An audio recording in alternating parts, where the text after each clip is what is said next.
Halos buong Luzon ngayon ang nakakaranas ng pag-uulang dala ng low pressure area. Ramdamang lakas ng buhos nito sa La Union, kaya't ang bayan ng Luna nagpasyang isuspende ang klase sa lahat ng antas. Since this morning, ma'am, meron pa rin pong moderate heavy rainfall.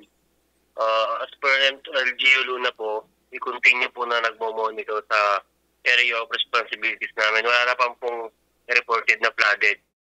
Isa rin sa binabantayan ang posibleng pagbahang dulot ng malakas na ulan. Gawin po ang aming proning, nagmo-monitor po kami sa mga riverbank namin, coastal areas, naka-duty po ngayon mga BDRMNC, public awareness po, ma'am. As of now po, wala naman po, ma'am, kasi before pa dumating po itong mga tag-ulan, ma'am, nakalinis na po kami ng mga nag-clearing operation na po kami sa mga irrigation, ma'am. Kaninang alas 12 naman ng tanghali, idiniklara ng LGU Sudipen na suspendido ang pasok mula preschool hanggang kolehiyo.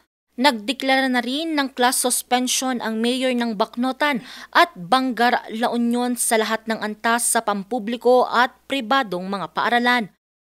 Nasa yellow category ang rehiyon ng Cordillera na makakaranas ng 50 to 100 millimeters ng pag-ulan ngayong araw hanggang bukas. Habang nasa orange category naman ang Ilocos Region at Central Luzon na makakaranas ng 100 to 200 millimeters na pag-ulan hanggang bukas. Muli namang pinaalalahanan ng DOST Pag-asa ang publiko na maging updated sa mga weather advisory at maging handa para sa anumang sakuna.